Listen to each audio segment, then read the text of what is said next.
नमो भगवते वासुदेवाय।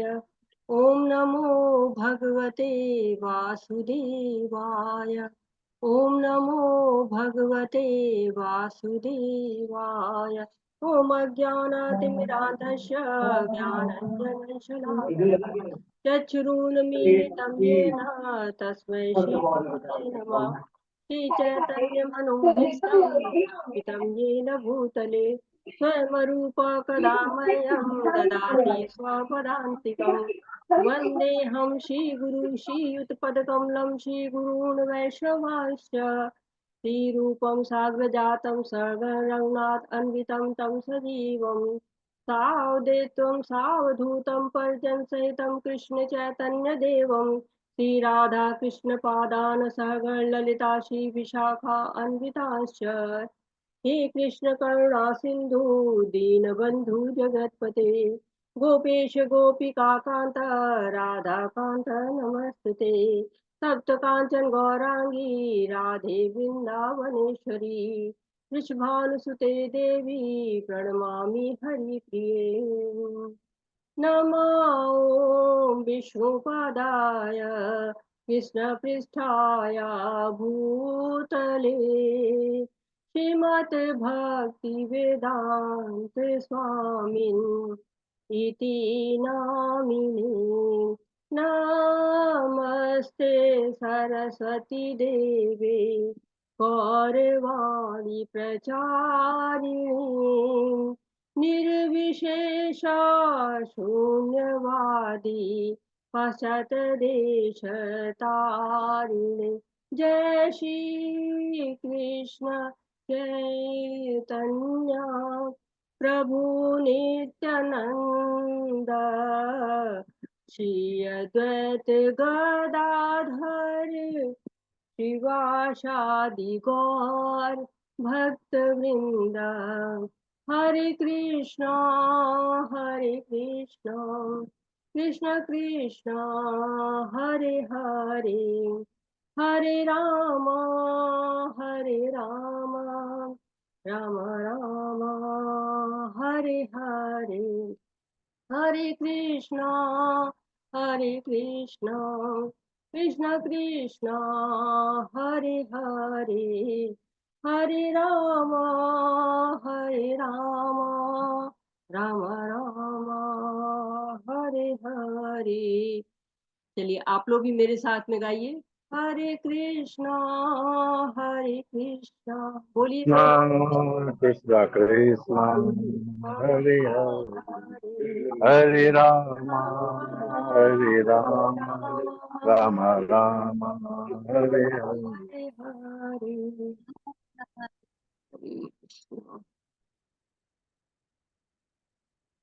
प्रभु जी मेरा चेहरा आ रहा है क्योंकि मेरे कंप्यूटर में नहीं आ रहा है।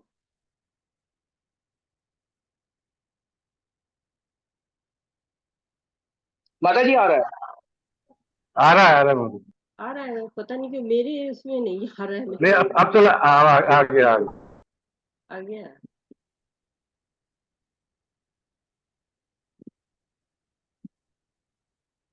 कुछ तो गड़बड़ हुई है जो कि मुझे अब मेरा चेहरा आ रहा है तो स्क्रीन नहीं आ रही है।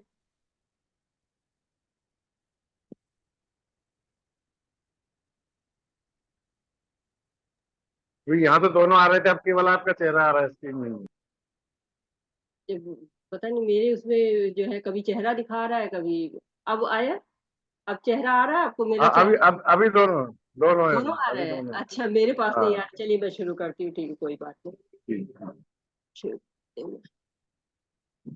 तो आज जो हम अध्याय पढ़ने जा रहे हैं वो तीसरा अध्याय है कर्म योग।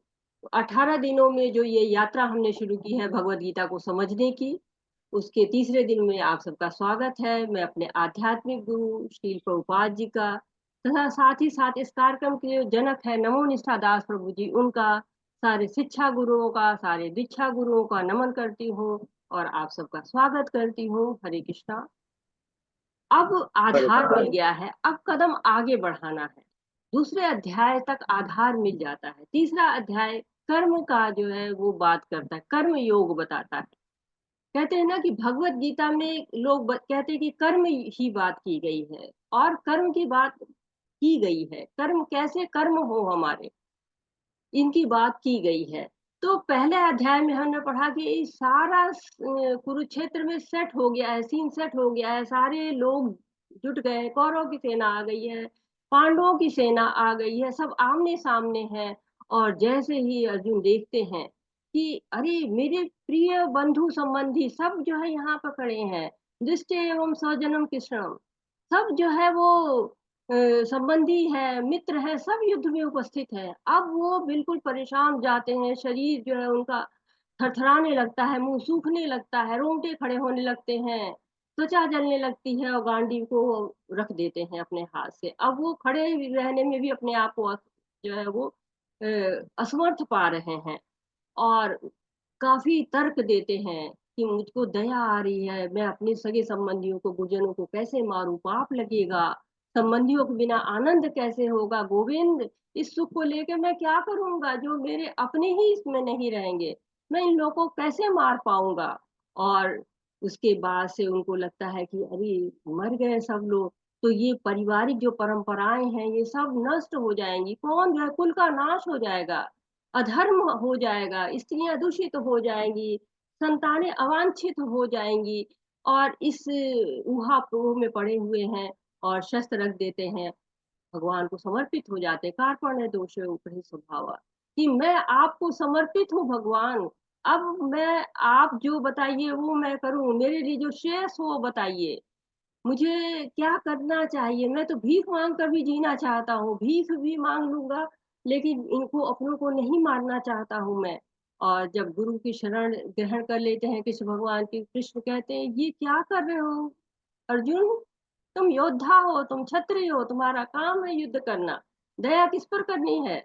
आत्मा पे करनी है, दया जो है वो शरीर पे नहीं करनी है।" और आत्मा की विशेषताएँ बताते हैं कि आत्मा क्या करती है? देहांतरण करती है, इस शरीर से दूसरे शरीर में जाती है, परिवर्तन होता है उसका, बाल्यावस्था से तरुणावस्था, तरुण से वृद्धावस्था, फिर मृत्यु होती है, फिर आत्मा दूसरे शरीर में।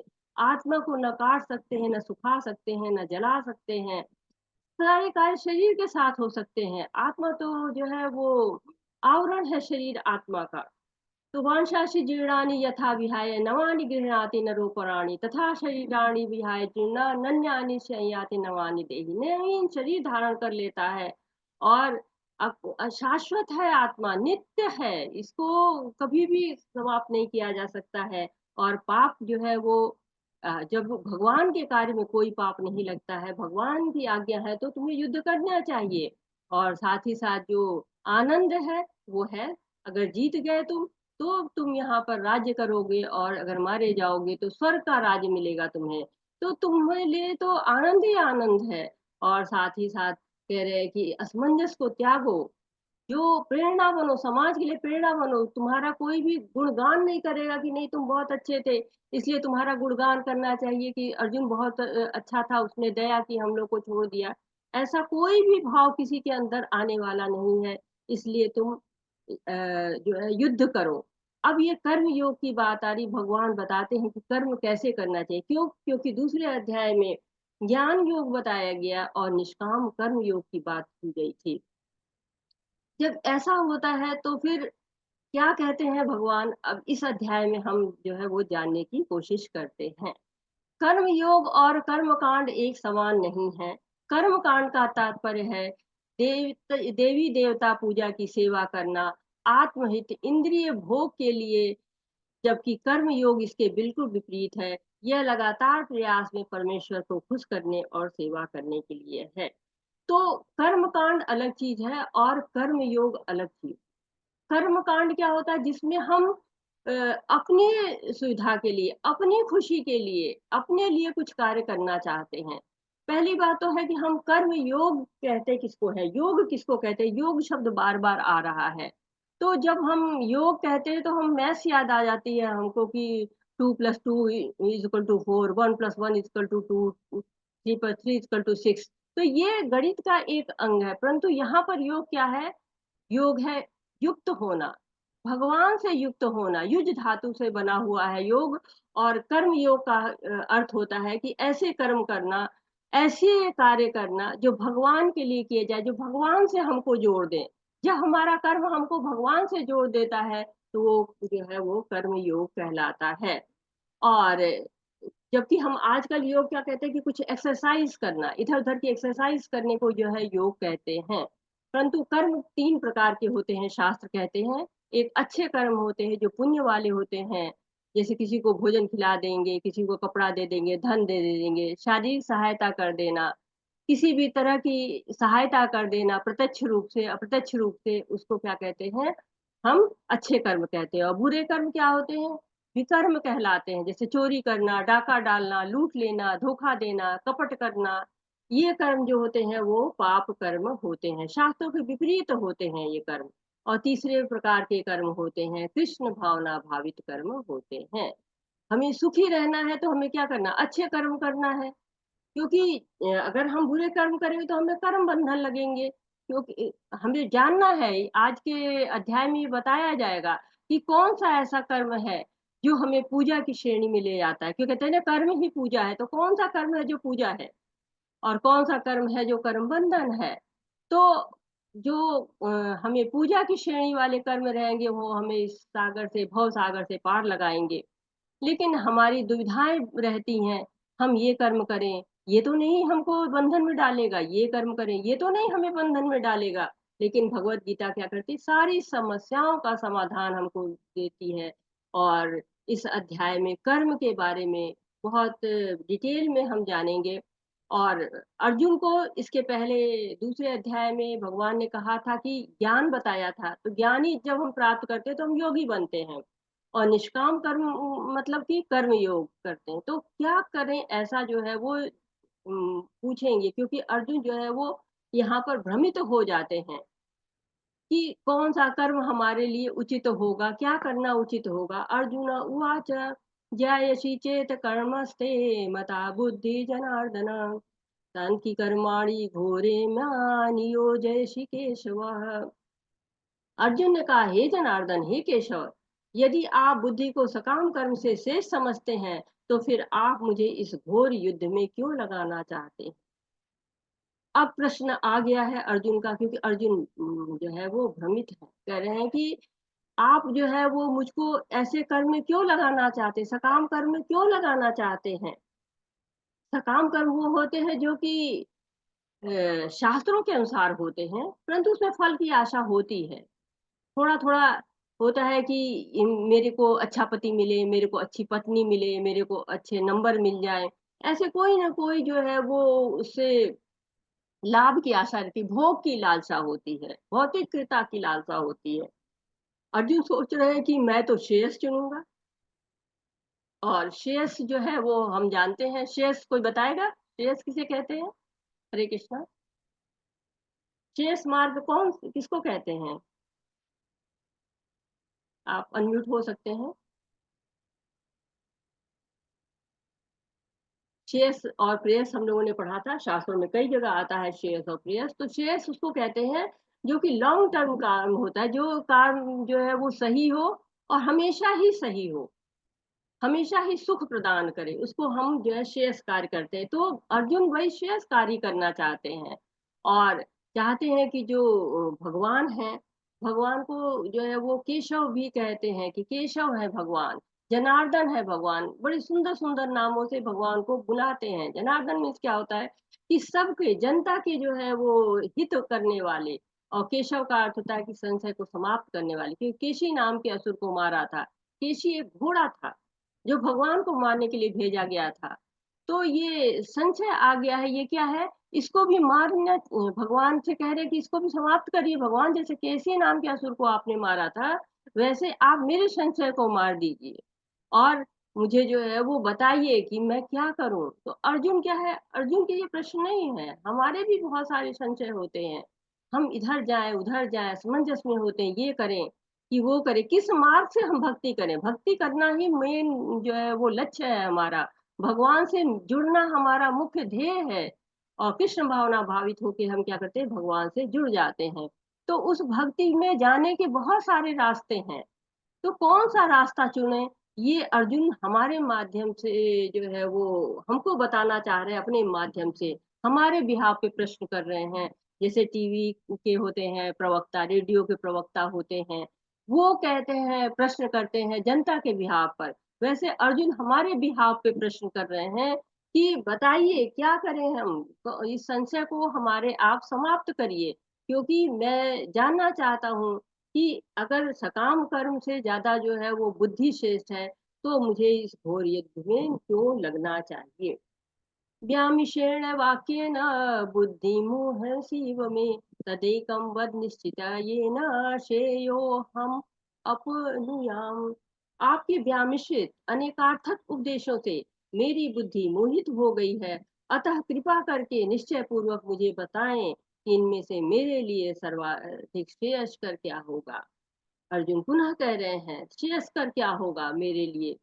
भ्रमित है अर्जुन, तदेकम वद, एक बात बोलिए, बहुत सारी बातें बोल दे रहे हैं आप, तो भ्रमित कर दे रहे हैं मुझे, क्योंकि मुझे एक बात बताइए, मैं उसी को करने लगूंगा। अर्जुन जो है वो बिल्कुल दृढ़ है कि नहीं, मुझे सही काम करना है। अर्जुन आप मुझे बता, कृष्ण आप मुझे बता दीजिए कि मैं कौन सा कार्य करूं, श्रेयस्कर कार्य कौन सा है मेरे लिए। और कृष्ण जो है वो उत्तर देते हैं यहाँ पे, ये देखिए यहाँ पे बताया कि इस रास्ते से जाऊं मैं कि उस रास्ते से जाऊं मैं, ये अदर वे है। ये क्या है, ये कृष्ण से पूछ रहे हैं कि बताइए मुझे कि मुझे ज्ञान की तरफ जाना है कि मुझे कर्म की तरफ जाना है। क्योंकि ज्ञान का जब मार्ग लेते हैं तो योगी बन जाते हैं, जैसे ज्ञान के माध्यम से लोग जो है योग करते हैं। और दूसरी तरफ से जो है वो जो लोग निष्काम कर्म करते हैं, जैसे हनुमान जी ने क्या किया था, बिना किसी आशा के, बिना किसी अपने स्वार्थ के उन्होंने निष्काम कर्म किया था भगवान के लिए। तो कहते हैं कि मैं ये योगी बन जाऊं या मैं निष्काम कर्म करूं, भक्ति करूं। तो एक रास्ता बताइए मुझे, मुझे जो है वो कई रास्ते मत बताइए, एक रास्ता बताइए। श्री भगवान उवाच, भगवान यहाँ पर अब बता रहे हैं, लोको अस्मिन् द्विधा निष्ठा पुरा प्रोक्ता मया नघ, ज्ञान योगेन सांख्यानाम कर्म योगेन योगिनाम। श्री भगवान ने कहा, हे निष्पाप अर्जुन, मैं पहले ही बता चुका हूँ कि आत्म साक्षात्कार का प्रयत्न करने वाले दो प्रकार के पुरुष होते हैं। कुछ इसे ज्ञान योग द्वारा समझने का प्रयत्न करते हैं, और कुछ भक्तिमय सेवा के द्वारा। तो कह रहे कि मया नघ, तुम अनघ हो अर्जुन, तुम्हारे अंदर कोई पाप नहीं है। और मैं तुमको पहले ही बता चुका हूँ कि आत्म साक्षात्कार के प्रयत्न दो तरह के लोग करते हैं, यानी दो रास्ते चलते हैं लोग। कुछ लोग जो है ज्ञान के द्वारा भगवान तक पहुंचते हैं। ज्ञान योग क्या है, आत्मा और शरीर का ज्ञान। भगवान कपिल ने जो है वो देवहूति को जो कि उनकी माँ थी, और उनको उन्होंने सांख्य योग का ज्ञान दिया था, आत्मा और शरीर के विश्लेषण का। हम लोगों ने दूसरे अध्याय में पढ़ा था आत्मा और शरीर के विश्लेषण के बारे में। तो कुछ लोग इस माध्यम से भगवान का ज्ञान प्राप्त करते हैं और फिर भगवान के लिए कार्य करते हैं। और दूसरा मार्ग होता है कि बुद्धि योग, यानी कि जो है वो कृष्ण को अपने कर्मों को, फल को जो है अर्पित करना, कृष्ण भावनामृत विधि एक तरह से बुद्धि योग कहते हैं। तो बुद्धि योग पूरी तरह से क्या होता है, कृष्ण पर ही आश्रित होती है कि किस प्रकार से हम भगवान की सेवा करते करते इंद्रियों को अपने वश में करके रखें। तो एकम पद, एक मार्ग बताइए भगवान। अर्जुन ने बताया, और यहाँ पे बता रहे भगवान की दो तरह के मार्ग होते हैं। पहले पूरा बताएंगे कि हाँ ये मार्ग कैसा होता है, वो मार्ग कैसा होता है, और अर्जुन को जिससे कि चुन सके अर्जुन की कौन सा मार्ग लेना चाहिए। तात्पर्य पहले यह है कि श्लोक का अर्थ यहाँ पे दिया हुआ है।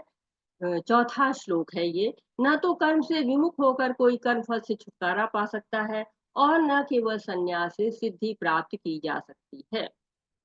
भौतिकवादी मनुष्यों के हृदय को विमल करने के लिए जिन कर्मों का विधान किया गया है, उनके द्वारा शुद्ध हुआ मनुष्य ही संन्यास ग्रहण कर सकता है। शुद्धि के बिना संन्यास ग्रहण करने में सफलता नहीं मिल पाती है। हृदय की शुद्धि के बिना संन्यास सामाजिक व्यवस्था में उत्पात उत्पन्न करता है। दूसरी ओर यदि कोई नियत कर्मों को न करके भी भगवान की दिव्य सेवा करता है, तो वह उस मार्ग में जो कुछ भी उन्नति करता है उसे भगवान स्वीकार कर लेते हैं।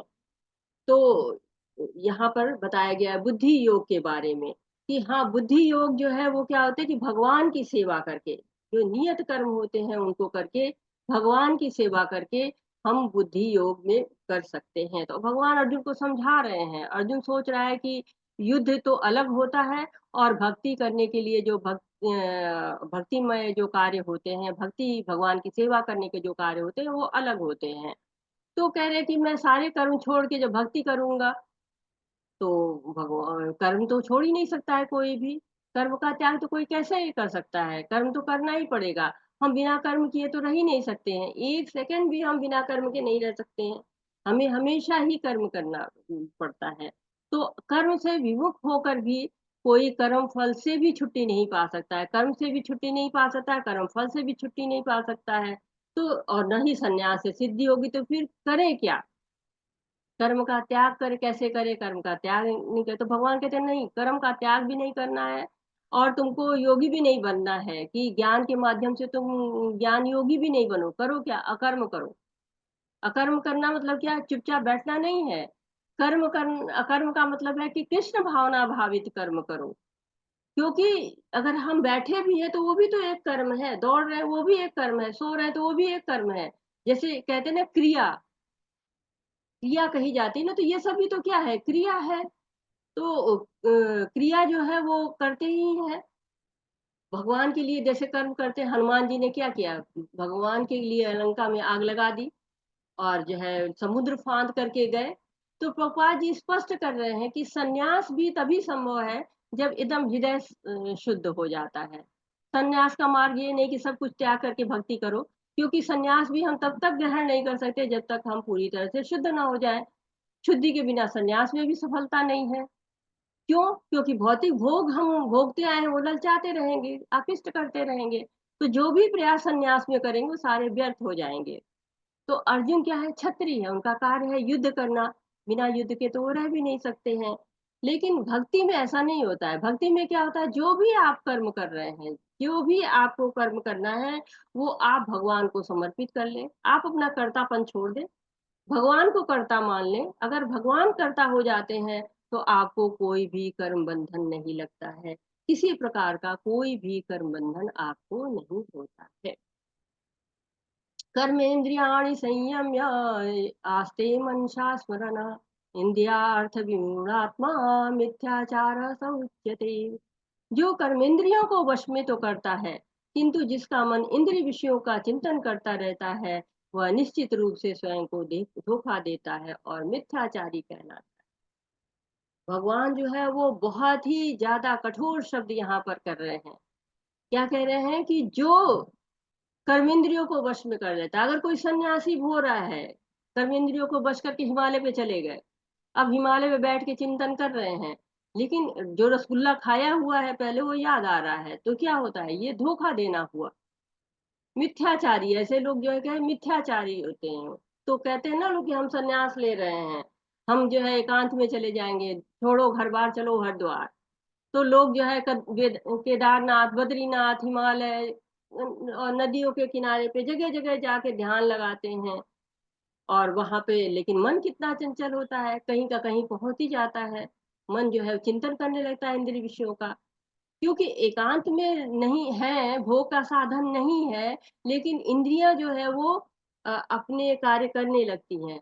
और ये जो है ऐसे लोग को जैसे कहते हैं ना कि पानी में बगुला रहता है, वो बिल्कुल एक पैर पे खड़ा रहता है, लोग सोचते हैं कि ये तो जो है वो सन्यास ले लिया, कहता है मैंने सन्यास ले लिया है। और जैसे मछली आती है वैसे वो तुरंत दोनों पैर पे खड़े होके और जो है वो मछली को खा लेता है। तो ऐसे लोग को बगुला भगत कहते हैं। तो जो लोग धर्माचरण का दिखावा कर रहे हैं लेकिन इंद्रियों की कल्पनाएं कर रहे हैं, तो वो क्या होता है? उनका पतन हो जाता है। जैसे हमने कल पढ़ा था, धाय तो विषयान पुंसा संगस्तेषु जायते, संगात संजायते कामा, कामात क्रोधा जायते। तो विषयों का ध्यान करते करते हमें कामनाएं होने लगती हैं, और कामनाओं से जब आसक्ति होती है, धीरे धीरे हम पतन के रास्ते पे पहुंच जाते हैं। तो त्याग कर देने के बाद भी क्या होता है? इंद्रिय भोग शुरू हो जाता है। तो बहुत दृढ़ता से, बहुत बलपूर्वक इंद्रियों को रोकने से सफलता नहीं मिलती है। सफलता कैसे मिलती है? जैसे कछुआ होता है, वो सारे अपनी इंद्रियों को अपने अंदर समेट लेता है सारे अपने हाथ पैर को जैसे देखता है कि कोई समस्या आ रही है, तुरंत हाथ पैर समेट लेता है।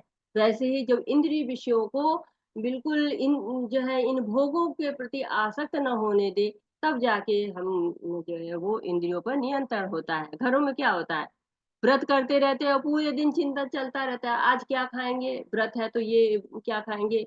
वो क्या खाएँगे? और भोजन की ही चर्चा होती रहती है। करनी है भगवान की चर्चा, हो रही है जो है भोजन की चर्चा। और कभी-कभी कुछ लोग कुछ महीनों का संन्यास ले लेते हैं कि ये जो है वो महीने में हम ये नहीं खाएँगे। वो तो इंतज़ार करते रहे, अच्छा 1 दिन है बाकी है, 2 दिन बाकी है, 3 दिन बाकी है, तो क्या ये कृत्रिम त्याग है। तो हमें कृत्रिम त्याग जो है वो नहीं करना है, भगवान की सेवा करनी है। सही तरीके का तब क्या है कि भगवान की जो है सेवा करते रहिए, जो भी कर्म है भगवान को समर्पित करने चाहिए। केवल दिखावे के लिए, दूसरों को समझाने के लिए कि हाँ, हम व्रत हैं, हम तप कर रहे हैं, ऐसा जो है वो तब फलित नहीं होता है। कि जड़ भरत महाराज हैं, बहुत बड़े राजा थे, बहुत जो है धार्मिक राजा थे, भक्त राजा थे।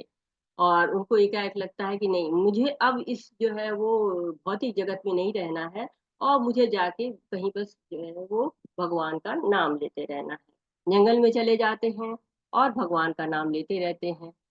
एकाएक वो नदी के किनारे बैठ के ध्यान कर रहे थे और ध्यान करते-करते उधर से देखते हैं कि एक शिकारी आ रहा है और एक हिरनी आगे-आगे भाग रही है।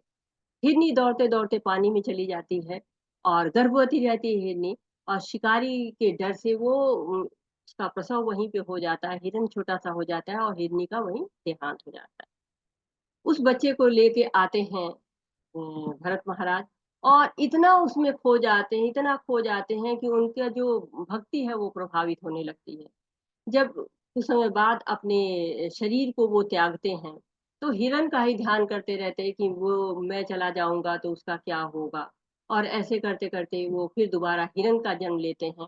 देखिए इतनी भक्ति की थी उन्होंने कि उन्हें याद रहता है कि हमें किस कारण से मुझे ये हिरन का शरीर मिला है और फिर वो अपना शरीर उसी पानी में खड़े होके त्याग देते हैं। अगला जन्म फिर उनको मनुष्य का मिलता है और अपनी भक्ति करते हैं और भगवान को प्राप्त करते हैं। तो क्या है आसक्ति, हिरन से आसक्ति हुई और इसके कारण उनकी भक्ति रुक गई। उन्होंने बहुत जंगल में जाके तपस्या करी और वो की, लेकिन मन अभी पूरी तरह से स्वच्छ नहीं हो पाया था, शुद्ध नहीं हो पाया। श्री विष्णु के लिए यज्ञ रूप में कर्म करना चाहिए, अन्यथा कर्म के द्वारा इस जगत में बंधन उत्पन्न होता है। अतः हे कुंती पुत्र, उनकी प्रसन्नता के लिए नियत कर्म करो, इस तरह तुम बंधन से सदा मुक्त रहोगे। अतः भगवान विष्णु की प्रसन्नता के लिए कर्म करना चाहिए। इस जगत में किया जाने वाला अन्य कोई कर्म बंधन का कारण होगा, क्योंकि अच्छे और बुरे कर्मों के फल होते हैं और कोई भी फल कर्म करने वाले को बांध लेता है। अतः कृष्ण विष्णु को प्रसन्न करने के लिए कृष्ण भावना भावित होना होगा और जब कोई ऐसा कर्म करता है तो वह मुक्त दशा को प्राप्त रहता है। यही महान कर्म कौशल है और प्रारंभ में इस विधि में अत्यंत कुशल मार्गदर्शन की आवश्यकता होती है।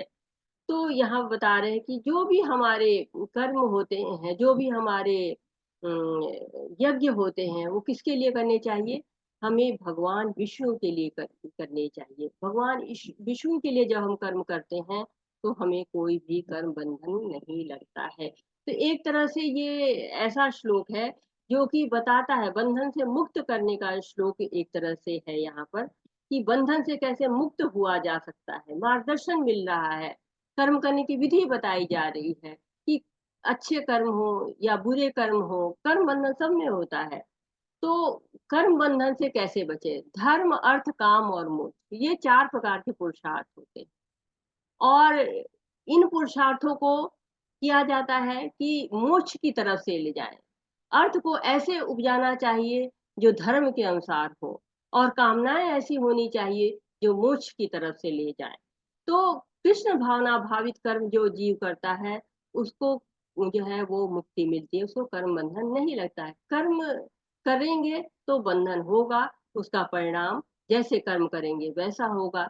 हम सभी जानते हैं पुण्य कर्म करेंगे तो हमें जो है वो पुण्य खाते में जमा होंगे, उच्च लोक की सुविधाएं हमको प्राप्त होगी। उच्च लोक यानी कि स्वर्ग लोक है, और जन लोक है, महर लोक है, ब्रह्म लोक है, इनमें जाएंगे।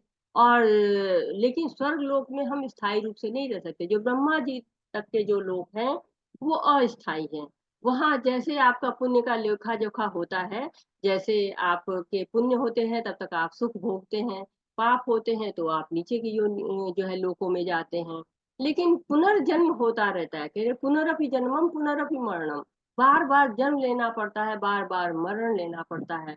जो हर कार्य का लेखा जोखा है, हर कार्य का परिणाम है। जो भी आप कर्म कर रहे हैं, यहाँ तक कि जो विचार आपके आ रहे हैं, उनका भी लेखा जोखा होता रहता है। जैसे आप बैंक होता है ना, उसमें पैसा जमा करते रहते हैं, वैसे ही हमारे खाते में जमा होता रहता है पैसा। और चाहे मतलब हम पैसा उसको निकाल लें, पुण्य को निकाल लें या पुण्य को जमा करें, जैसे भी जो है वो हम अपने बैंक बैलेंस कर सकते हैं, अपने कर्मों का बैलेंस कर सकते हैं। इसलिए हमको कर्म कैसे करने चाहिए? विष्णु के लिए सारे यज्ञ, सारे कर्म विष्णु के लिए होने चाहिए, भगवान के लिए होने चाहिए। यज्ञों द्वारा प्रसन्न होकर देवता भी तुम्हें भी प्रसन्न करेंगे, और इस तरह मनुष्यों तथा देवताओं के मध्य सहयोग से सबों को संपन्नता प्राप्त होगी। यज्ञ से मनुष्य के खाद्य पदार्थ शुद्ध होते हैं, और शुद्ध भोजन करने से मनुष्य जीवन शुद्ध हो जाता है, और जीवन शुद्ध होने से स्मृति के सूक्ष्म तंतु शुद्ध होते हैं, और स्मृति तंतुओं के शुद्ध होने पर मनुष्य मुक्ति मार्ग का चिंतन कर सकता है। और ये सब मिलकर कृष्ण भावना मृत तक पहुंचाते हैं, जो आज के समाज के लिए सर्वाधिक आवश्यक है। तो यज्ञ करने से लाभ क्या होता है? यज्ञ करने से जो है वो चार बातें होती हैं। एक तो होता है कि यज्ञ द्वारा देवता प्रसन्न हो जाते हैं। जब देवता प्रसन्न हो जाते हैं तो बदले में जो है मनुष्य को प्रसन्न करते हैं, और दोनों एक दूसरे को प्रसन्न करते हैं तो क्या होता है, परम सिद्धि मिल जाती है। तो व्यवस्था बनाई है, एक यज्ञ व्यवहार में लाएंगे तो ये सब कार्य होंगे। तो एक व्यवस्था बनी है कि देवतागण क्या है, अधिकारी नियुक्त किए गए हैं भगवान के द्वारा। जैसे एक परिवार चलता है तो हर लोग अलग अलग काम करते हैं। माताएं घर संभालती हैं, पिता धन कमा के लाते हैं, और इसी तरह से बच्चे जो होते हैं पढ़ने के लिए जाते हैं, और जो है ग्रैंड पेरेंट्स होते हैं, उनके अपने अपने कार्य होते हैं। तो इसी तरह से बहुत सारे देवता हैं, उनके अधिकार है, सीमित अधिकार है, सबको भगवान ने कोई ना कोई डिपार्टमेंट दे दिया हुआ है।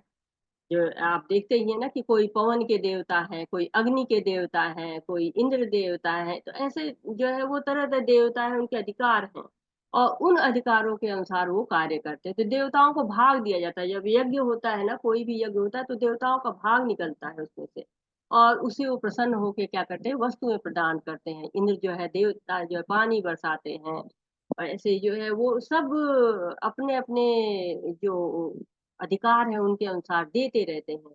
लेकिन इसके बाद हमें भूलना नहीं चाहिए, देवता लोग हैं, देवता कार्य करते हैं, लेकिन परम भोक्ता कौन होता है?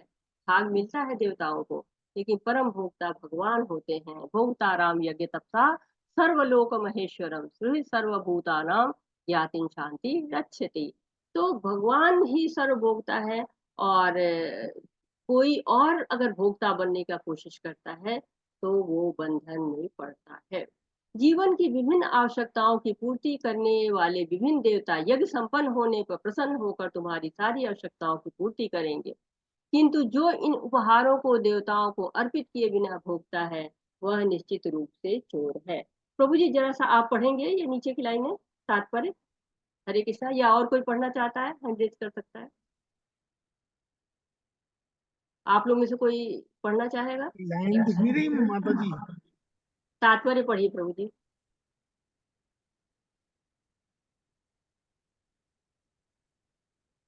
पढ़िए प्रभु जी, हरे कृष्णा।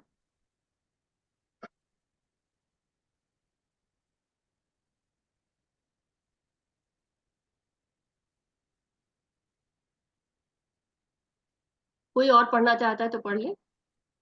हरे कृष्ण माता जी दिख नहीं रही लेकिन स्क्रीन पर। क्या स्क्रीन नहीं दिख रही है? नहीं माता जी। हरे कृष्णा। हरे कृष्ण।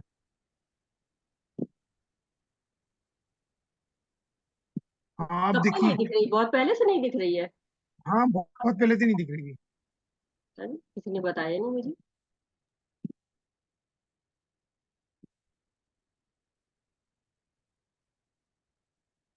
अब दिख रही है? हाँ नहीं, अब भाई कौन सी वाली है, तात्पर्य में हाँ, तात्पर्य पढ़िए प्रभु जी। हाँ। देव देवराज भगवान विष्णु द्वारा भोग सामग्री प्रदान करने के लिए अधिकृत किए गए हैं। अतः नियम यज्ञों द्वारा उन्हें अवश्य संतुष्ट करना चाहिए। वेदों में विभिन्न देवताओं के लिए भिन्न भिन्न प्रकार के ग्रहों ग्रहों की संस्तुति है, किंतु वे सब अंततः भगवान को ही अर्पित किए जाते हैं। किंतु जो यह नहीं समझ सकता कि भगवान क्या है, उसके लिए देव देवयज्ञ का विधान है। अनुष्ठानकर्ता के भौतिक गुणों के अनुसार वेदों में विभिन्न प्रकार के यज्ञों का विधान है। विभिन्न देवताओं की पूजा भी उसी आधार पर अर्थात गुणों के अनुसार की जाती है। हरे कृष्ण माता जी। हरे कृष्णा प्रभु जी, बहुत बहुत धन्यवाद प्रभु जी। तो धन्यवाद। यहाँ पर बता रहे हैं, भगवान यहाँ पे बता रहे हैं कि जो देवता होते हैं वो जब प्रसन्न होते हैं तो जितनी भी आवश्यकताएं होती हैं, जो इस जीवन को चलाने के लिए जो भी आवश्यकताएं होती है उनकी पूर्ति वो करते रहते हैं। तो भगवान जो है वो बार बार कठोर शब्दों का उपयोग उन्होंने किया है इस अध्याय में। पहले मिथ्याचारी कह रहे थे, अब यहाँ पर क्या कह रहे हैं? चोर कह रहे हैं। कौन चोर है? जो कि भगवान को अर्पित नहीं करता है या देवताओं को अर्पित नहीं करता है। भगवान को जब अर्पित किया जाता है तो भगवान सब देवताओं में उस उपहार को बांट देते हैं। लेकिन अगर देवताओं का उपहार नहीं दिया जाता है तो क्या करते हैं? वो चोर कहलाता है, क्योंकि वो सब कुछ खुद को भोगना चाहता है, देवताओं को अर्पित नहीं करता। तो हम इसीलिए यज्ञ जो है वो हमारे घरों में होते हैं, ताकि यज्ञ के द्वारा देवताओं को भाग मिले, और देवताओं को भाग मिले तो वो हमारी आवश्यकताओं की पूर्ति करे।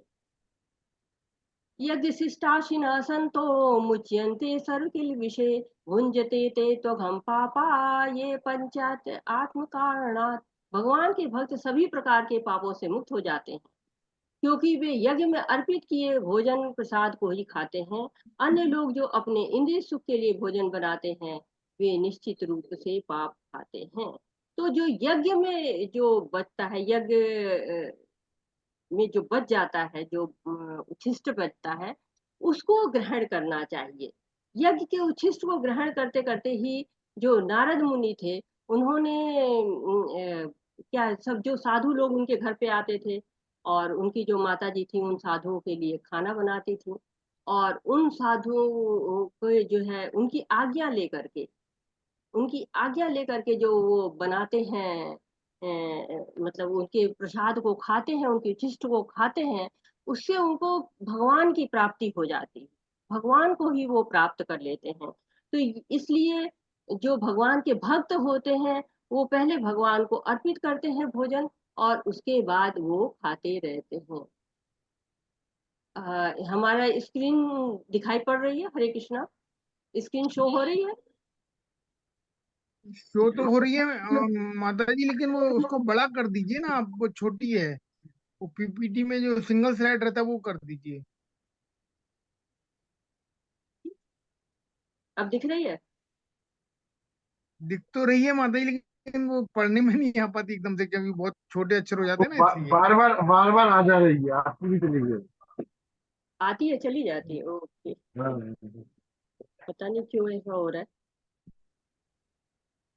नेटवर्क की दिक्कत रहती सारे प्राणी अन्न पर आश्रित हैं। जो वर्षा से उत्पन्न होता है, वर्षा यज्ञ संपन्न करने से होती है, और यज्ञ नियत कर्मों से उत्पन्न होता है। तात्पर्य, परमेश्वर जो यज्ञ पुरुष अथवा समस्त यज्ञों के भोक्ता कहलाते हैं, सभी देवताओं के स्वामी हैं। और जिस प्रकार शरीर के अंग पूरे शरीर की सेवा करते हैं, उसी तरह सारे देवता उनकी सेवा करते हैं। इंद्र, चंद्र तथा वरुण जैसे देवता भगवान द्वारा नियुक्त अधिकारी हैं, जो सांसारिक कार्यों की देख रेख करते हैं। सारे वेद इन देवताओं को प्रसन्न करने के लिए यज्ञों को निर्देश देते हैं, जिससे वे अन्न उत्पादन के लिए प्रचुर वायु, प्रकाश तथा जल प्रदान करें। अब कृष्ण की पूजा की जाती है तो उनके अंग स्वरूप देवताओं की भी स्वतः पूजा हो जाती है। अतः देवताओं की अलग से पूजा करने की आवश्यकता नहीं होती। इसी हेतु कृष्ण भावना भावित भगवत भक्त सर्वप्रथम कृष्ण को भोजन अर्पित करते हैं और तब खाते हैं। यह ऐसी विधि है जिससे शरीर का आध्यात्मिक पोषण होता है। मैं अपना वीडियो बंद कर दे रही हूँ, शायद इस वजह से जो है वो कुछ हो रहा है। मैं वीडियो बंद करके इस वीडियो को और बड़ा करती हूँ।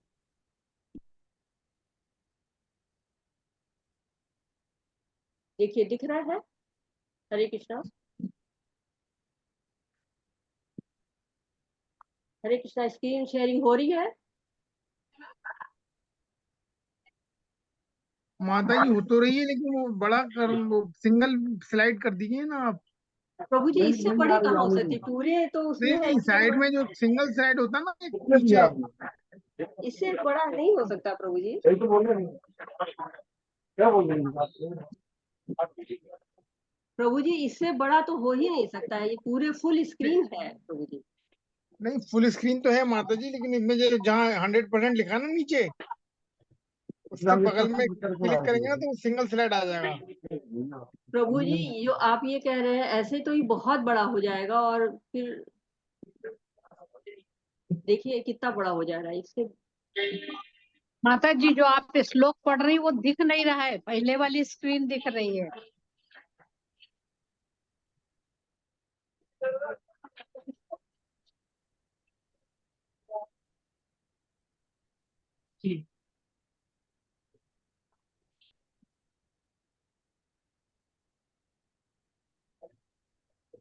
ज्यादा ही बड़ा हो गया, ज्यादा ही बड़ा हो गया ये तो। हाँ, वही कह रहे हैं कि स्क्रीन ज्यादा ही नहीं बड़ी हो गई है। नहीं, ये नहीं, ये तो बहुत ही हरे ज्यादा कृष्णा बड़ा हो माता गया। जी, आप कंटिन्यू करिए, जैसा चल रहा था वो ठीक था। हाँ, मुझे भी वही लग रहा है। मैं क्योंकि जब बहुत बड़ा कर रहे हैं तो वो फिर बहुत बड़ा हो जा रहा है। नहीं माता जी, ठीक था, आप उसी को कंटिन्यू करिए।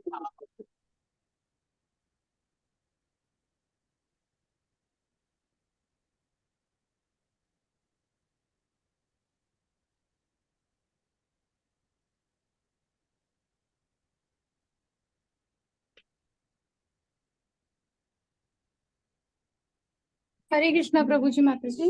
जी जिसको जी। स्क्रीन छोटी लग रही है वो अपनी स्क्रीन पर भी जूम करके देख सकते हैं, अगर माता जी उस टाइम नहीं कर पा रहे हैं उधर से।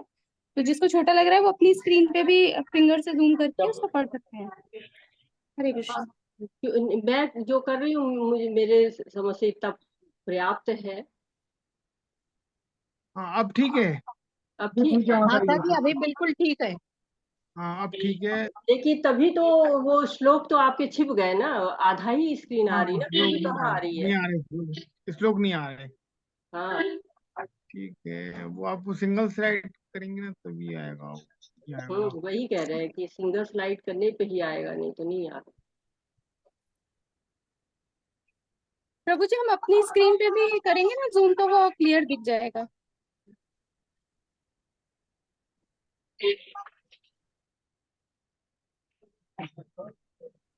इससे बड़ा हाँ तो ऐसे ही नहीं कर करते, दीजिए इतना आप। काफी हो गया हाँ ना? ठीक है, ठीक है रहने ना? दीजिए मुझे। ठीक है, हाँ, इससे ज्यादा तो नहीं हो पा रहा है क्योंकि हाँ ठीक है माता जी, ठीक है। हरे कृष्णा। तो ये यज्ञ का चक्र देख रहे हैं आप लोग, यज्ञ का चक्र यहाँ पर है। और इस चक्र में ये यहाँ पे भगवान है। भगवान से वेदों की वाणी आती है, वेद में जो शास्त्र में लिखे हुए हैं वो यहाँ पर वेद आते हैं। वेदों में लिखा हुआ है कि कर्तव्य क्या होंगे, नियत कर्तव्यों के बारे में लिखा हुआ है कि नियत कर्तव्य क्या होंगे।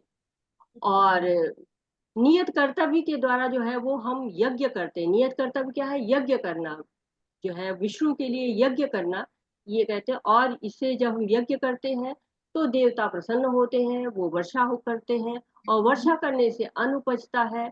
और अन्न उपजने से जो है वो क्या होता है कि सारे प्राणियों का पेट भरता है। और ये जो अन्न उपजता है, ये भगवान को भोग लगाया जाता है और ये प्रसाद पाया जाता है। तो ये क्रम जो है चलता रहता है। ये यज्ञ के चक्र को समझाने की कोशिश की गई है।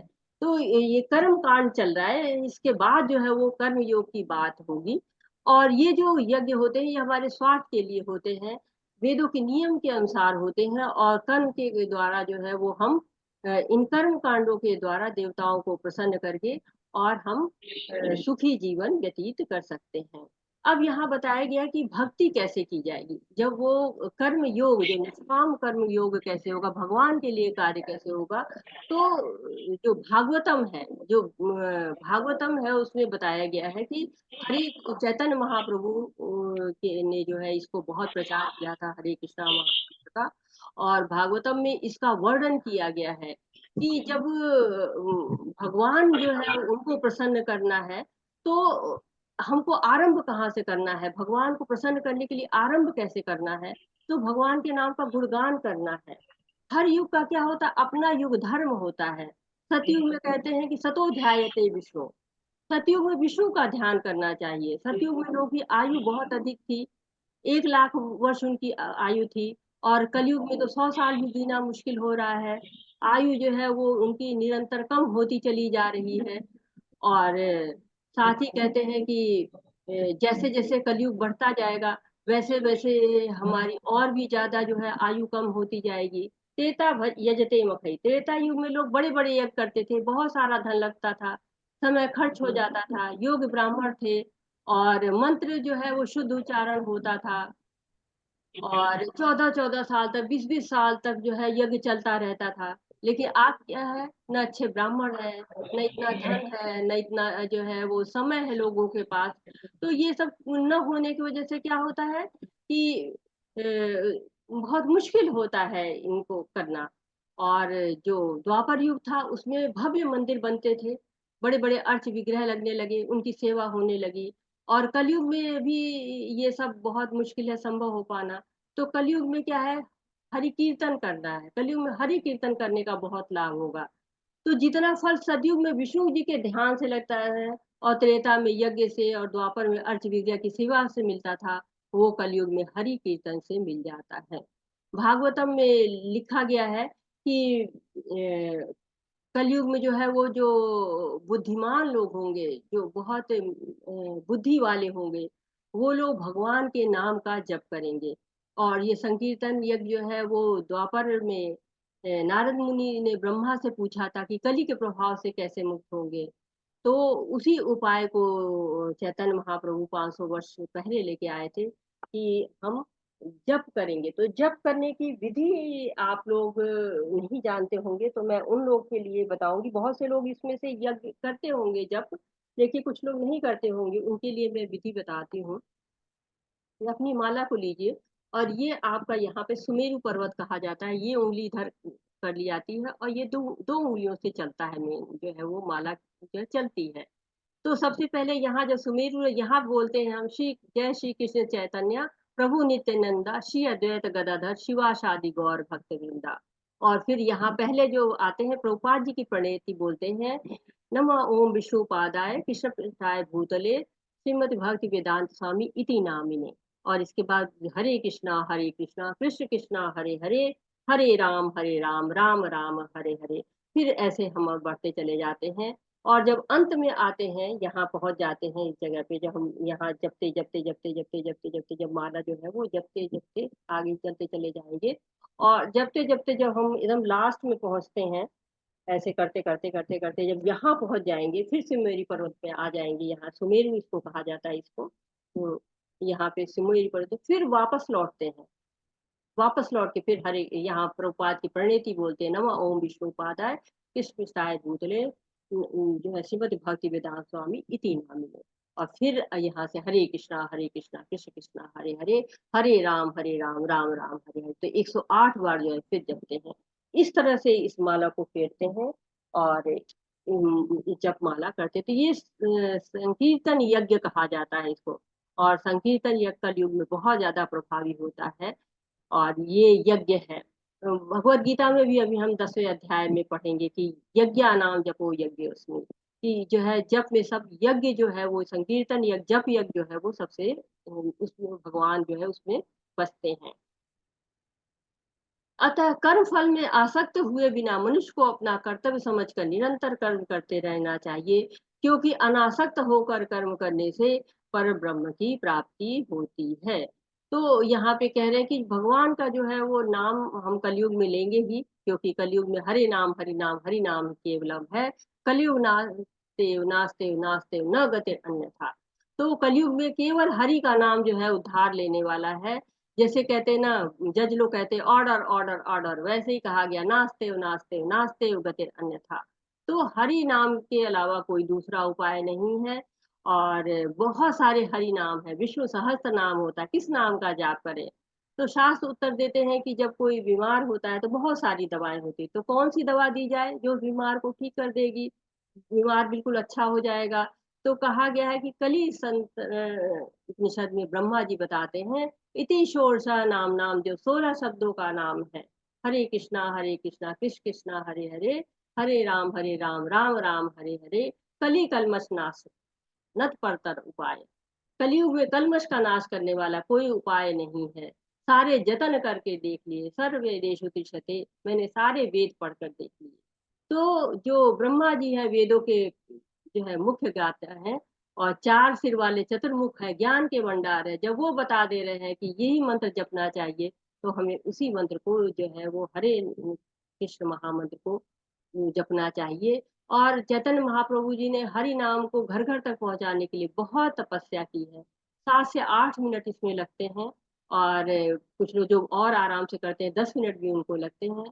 तो आप इस माला को जो है मंगा सकते हैं, ऑनलाइन आपको लिंक मिलता है, उससे मंगा सकते हैं। और नहीं तो आपके पास जो भी माला है आप उससे शुरू कर सकते हैं। और लेकिन जपना शुरू करें तो बहुत अच्छी बात होगी। तो इस श्लोक में भगवान कह रहे हैं कि कर्म फल में आसक्ति हमारी नहीं होनी चाहिए, जो हमारे कर्म है उनको करते रहना चाहिए। और उदाहरण के रूप में राजा जनक को ले जा सकते हैं कि उन्होंने राज्य भी किया और साथ ही साथ सिद्धि भी प्राप्त की। मिथिला के राजा थे, सीता माता के पिता थे, उन्होंने आदर्श प्रस्तुत किया कि देखिए राजधर्म, लोग कहते हैं ना कि बहुत काम है हमारे पास, तो हमें तो काम से फुर्सत ही नहीं है। लेकिन जो राजा है उसके राजधर्म भी निभा सकते हैं, भक्ति भी निभा सकते हैं। तो भक्त जो है वो भगवान के लिए समय निकाल ही लेता है। हमें नियत कर्म करने से नहीं डरना चाहिए, न उसके लिए हमें समय भी निकालना चाहिए, और उसके लिए हमारी जो है वो प्रयास भी होना चाहिए। यद आचरति श्रेष्ठ तत्तदेव तरो जनः, स यत् प्रमाणम कुरुते लोकस्तद अनुवर्तते। महापुरुष जो जो आचरण करता है सामान्य व्यक्ति उसी का अनुसरण करते हैं। वो अपने अनुसरणीय कार्यों से जो आदर्श प्रस्तुत करता है, संपूर्ण विश्व उसका अनुसरण करता है। तो महापुरुष जो जो आचरण करते रहते हैं, वही जो है महापुरुष उसका भी आचरण करते रहते हैं। और आप देखिए कि कृष्ण भगवान जी ने खुद भी आचरण करके दिखाया। जो जो आचरण जो जो समाज का आचरण जैसा होना चाहिए था, उन्होंने माता पिता के साथ जो है वो वैसा आचरण किया जैसा होना चाहिए। सबके साथ, सखा मित्र सबके साथ जो है जो आचरण होने चाहिए, उन आचरण को उन्होंने प्रस्तुत किया। तो कृष्ण भावना भावित लोग के लिए ऐसा नहीं कि कोई कर्म की बाध्यता है, लेकिन जो श्रेष्ठ लोग होते हैं उनको अपने आचरण के द्वारा मार्गदर्शन करना चाहिए, क्योंकि जो सामान्य लोग होते हैं वो उसी के अनुसार कार्य करते रहते हैं। तो श्रेष्ठ लोग कौन होते हैं? प्रभुपाद जी कहते हैं कि माता पिता श्रेष्ठ होते हैं। जैसा आचरण माता पिता करते हैं वैसा ही बच्चा करने लगता है, वैसा ही घर का वातावरण बन जाता है। अगर जो है माता पिता शांत प्रकृति के होते हैं, बच्चा भी शांत रहता है। अगर माता पिता क्रोधित होते रहते, बच्चा भी आगे जाके क्रोधित होता है। जैसे प्रभुपाद जी थे, उनको भक्ति का वातावरण मिला। माता पिता वैष्णव थे, प्रभुपाद जी भी छोटी उम्र से भक्ति करना शुरू कर लिए। तो और दूसरा जो है गुरु होता है, गुरु के आचरण जो होता है वो शिष्य करते हैं, और उससे समाज भी प्रभावित होता है। तो शिष्य की प्रतिभा को निखारना है, तराशना है। जैसे कुम्हार होता है मिट्टी को गढ़ता है, वैसे गुरु को भी आचरण करना चाहिए, क्योंकि शिष्य उसका अनुसरण कर सके। और तीसरे प्रकार के श्रेष्ठ पुरुष होते हैं जो कि उच्च अधिकारी होते हैं। यदि वो ईमानदार हैं, कर्मठ हैं, तो लोग भी जो है वो कर्मठ होते हैं, ईमानदार होते हैं। लेकिन अगर और लोग जो है वो जो उच्च लोग होते हैं, अगर वो करप्ट होते हैं, आलसी होते हैं, तो लोग उनको देख के वैसा ही आचरण करते हैं। नेताओं को लोग जो है प्रभावित होते हैं, खिलाड़ियों से प्रभावित होते हैं, हीरो हीरोइन से प्रभावित होते हैं। कुछ लोग तो रावण को ही पूजने लगते हैं। तो हम अपने सुविधा अनुसार अपने श्रेष्ठ चुन लेते हैं, लेकिन हमारा आदर्श कैसा होगा ये जो है वो ये श्लोक हमें बताता है, शिक्षा देता है कि हमें किसका आचरण करना चाहिए। श्रेष्ठ पुरुषों का आचरण करना चाहिए। किसी का भी आचरण नहीं करने लगे कि कोई भी दिखा उसका आचरण करने लगे। जीवात्मा अहंकार के प्रभाव से मोहग्रस्त होकर अपने आप को समस्त कर्मों का कर्ता मान बैठता है, जबकि वास्तव में वे प्रकृति के 3 गुणों द्वारा संपन्न किए जाते हैं। हम करता नहीं है, लेकिन अहंकार होता है, जीव के अंदर अहंकार होता है। उस अहंकार के अनुसार होता है मैं ही सारे कार्य कर रहा होता है ना, मैं ही सब कर रहा हूँ। कभी कभी जो है घर में जो लोग होते कहते हैं सारे कार्य मैं ही करूं, मैं ही सारा कार्य करूं। लेकिन क्या होता है जीवात्मा प्रकृति के 3 गुणों से प्रभाव में कार्य करती है और अज्ञान में रहती है, अहंकार के कारण कहती है कि हम करता है।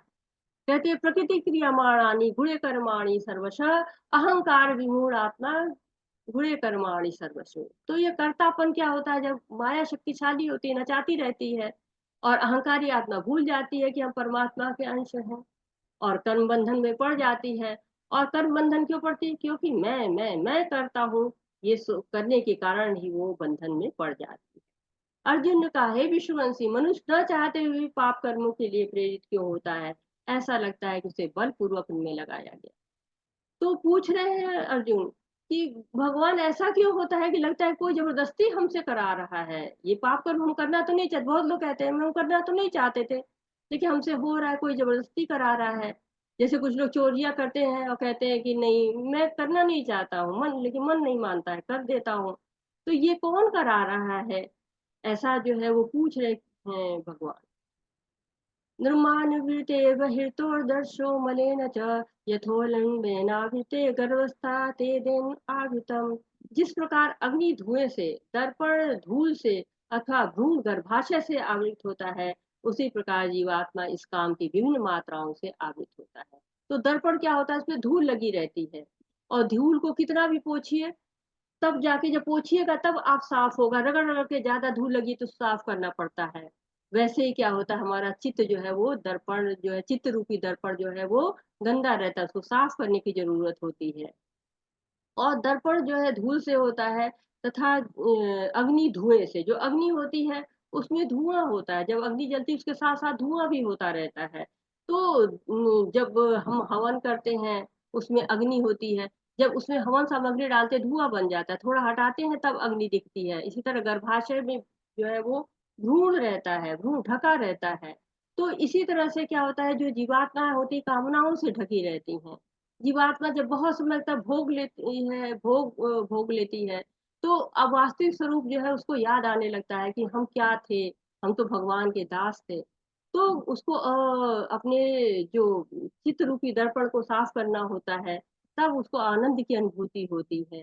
तो ये जो अहंकार की बड़ी मोटी परत है जो अग्नि की है, जो दर्पण में कम परत है, अग्नि में उससे ज्यादा है धुएं के रूप में। और जो भूण होता है वो तो एकदम ही ढका रहता है। तो ये कामनाओं की परत को जब हम हटा सकते हैं तभी हमें भगवान की प्राप्ति होती है। इंद्रियाणि मनोबुद्धिर्या अधिष्ठानम् उच्यते एते विमोह्यत्येष ज्ञानम आवित देहिनम। इंद्रिया मन तथा बुद्धि इस काम के निवास स्थान है। इनके द्वारा यह काम जीवात्मा के वास्तविक ज्ञान को ढककर उसे मोहित कर लेता है। तात्पर्य भगवान कृष्ण उन स्थानों का संकेत कर रहे हैं जिसे शत्रु को जीतने वाला यह जान ले कि शत्रु कहाँ पर है। मन समस्त इंद्रियों के कार्यकलाप का केंद्र बिंदु है। अतः जब हम इंद्रिय विषयों के संबंध में सुनते हैं तो मन इंद्रिय तृप्ति के समस्त भावों का आगार बन जाता है। इस तरह मन तथा इंद्रिया काम की क्षण स्थली बन जाते हैं। इसके बाद बुद्धि ऐसे काम रूप रुचियों की राजधानी बन जाती है। बुद्धि आत्मा की निकट पड़ोसन है। काम में बुद्धि से आत्मा प्रभावित होती है जिसमें उससे अहंकार उत्पन्न होता है और उस पदार्थ से इस प्रकार मन तथा इंद्रियों से अपने को तादात्म्य कर लेता है। आत्मा को भौतिक इंद्रियों को भोग करने की लत पड़ जाती है जिसे वह वास्तविक सुख मान लेता है। तो इंद्रिया मन तथा बुद्धि कामनाएं कहाँ पे जगह पाती हैं, कहाँ पे रहती हैं? जहाँ पर इंद्रिय मन तथा बुद्धि रहती है। तो ये जो है जो काम का आरंभ होता है वो यहीं से होता है। हमारी सारी इंद्रियों को जो है वो यही ढक लेता है। और काम की शुरुआत जैसा कि हमने पढ़ा है दूसरे अध्याय में, कुछ गलत देख ले लेती हैं, कुछ गलत सुन लेती हैं, कुछ गलत स्वाद ले लेती हैं, कुछ अच्छा स्वाद ले लेती हैं। कुछ अच्छा सूंघ लेती हैं, उसी के बारे में सोचना शुरू कर देती हैं, अनियंत्रित हो जाते हैं मन। और जो है मन हमारा अनियंत्रित करके और उन्हीं की कामनाएं करने लगता है, उन्हीं के पीछे घूमने लगता है। जैसे ये बताया जा रहा है, ये आपको एक चित्र बना है और इसमें दिखाया गया कि ये इंद्रियां क्या है, घोड़े के रूप में है। ज्ञानेंद्रियां जो है क्या है, आंख है, नाक है, कान है और जीवा है, त्वचा है। इनके द्वारा जो है ये इंद्रियां होती है। ये इंद्रियों का स्वामी कौन होता है, मन होता है। और मन को जो है कौन पकड़े रहता है, बुद्धि। बुद्धि जो है उसको बताती है कि सही क्या है, गलत क्या है, और डिसाइड करती है। और साथ ही साथ जो है आत्मा पीछे की सीट पर बैठी रहती है, देखती रहती है।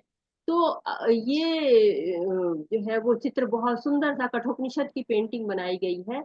और कहते हैं कि सबसे नीचे हमारी इंद्रियां आती हैं और उस पर नियंत्रण मन का होता है। मन के ऊपर बुद्धि होती है, बुद्धि के ऊपर आत्मा होती है।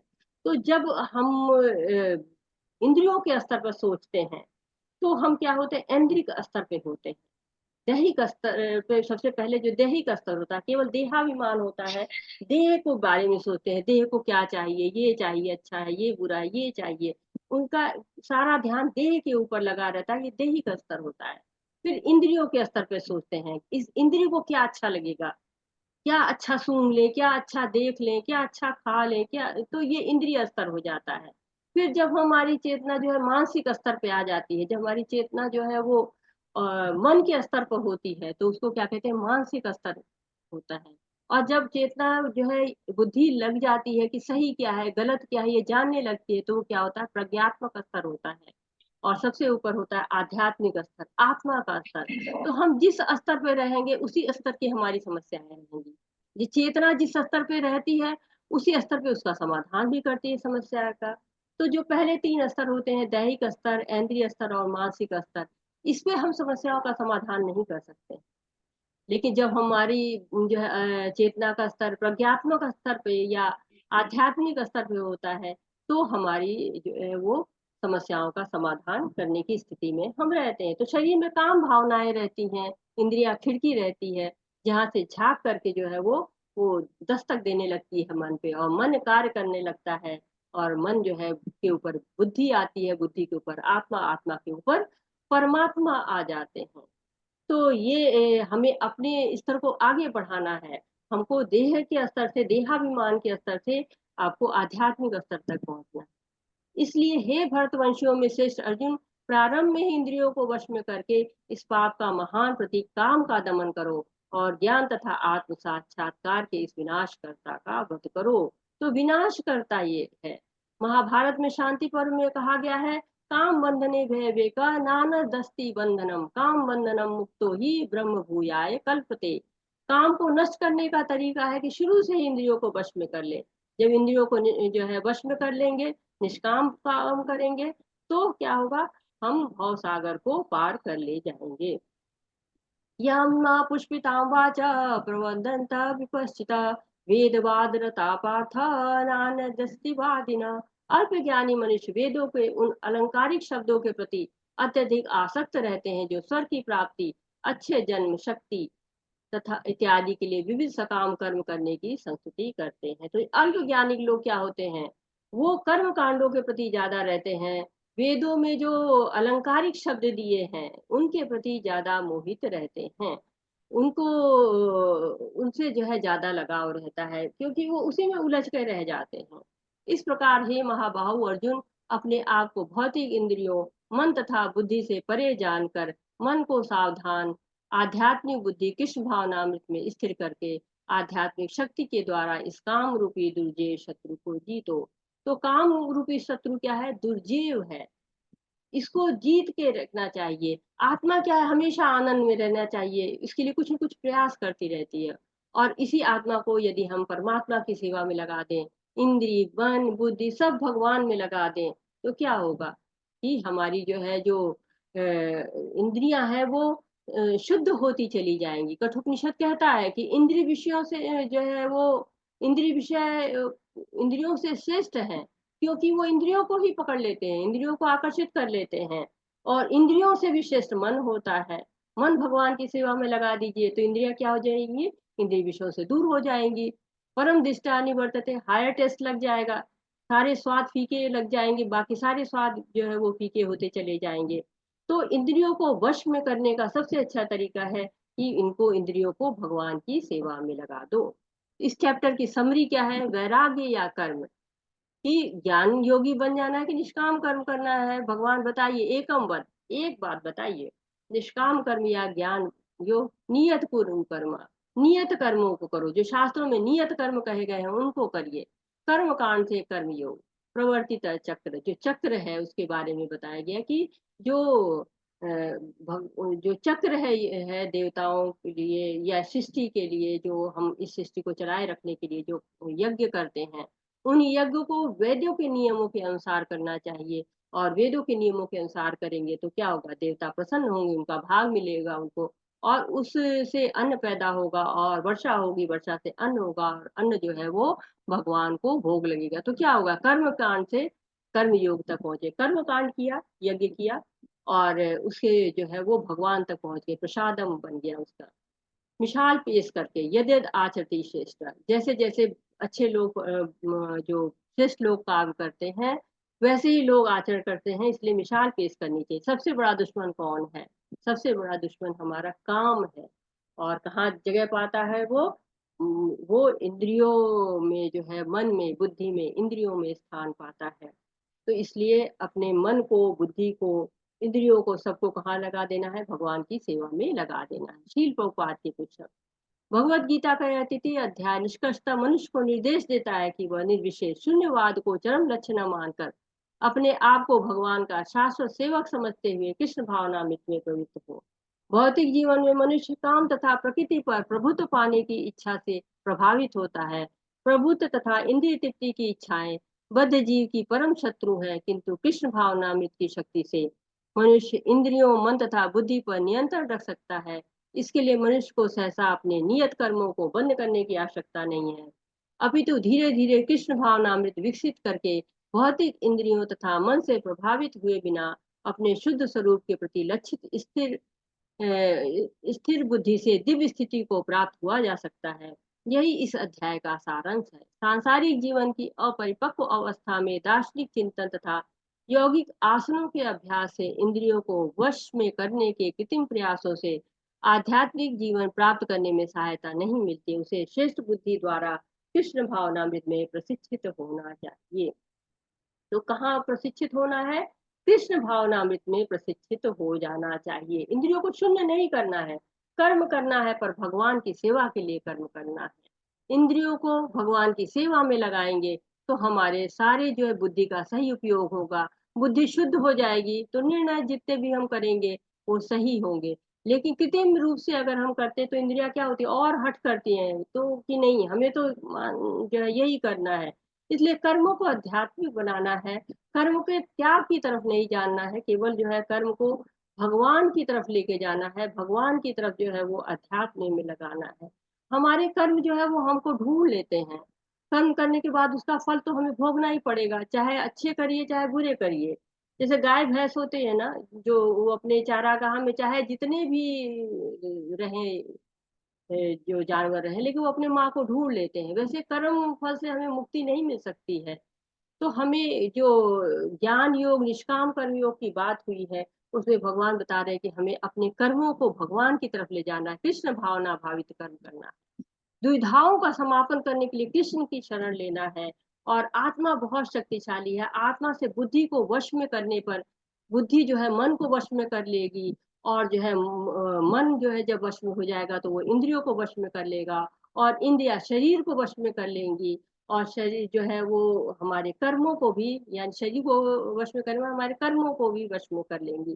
तो ज्ञान जितना जरूरी है वो जरूरी ही है, परंतु कर्म भी हमारा बहुत ही जरूरी है, क्योंकि भौतिक ज्ञान के जो कर्म होते हैं वो भोग की तरफ ले जाते हैं, लेकिन हमें कृष्ण भावना भावित जो ज्ञान होता है, कृष्ण भावना भावित जो कर्म होते हैं वो हमें भगवान की तरफ ले जाते हैं, हमें भावनात्मक रूप से मजबूत बनाते हैं, दृढ़ बनाते हैं, और सही जो है वो चुनाव करने में, जो निर्णय होते हैं, चयन करने में, सही निर्णयों को हमें बताते हैं।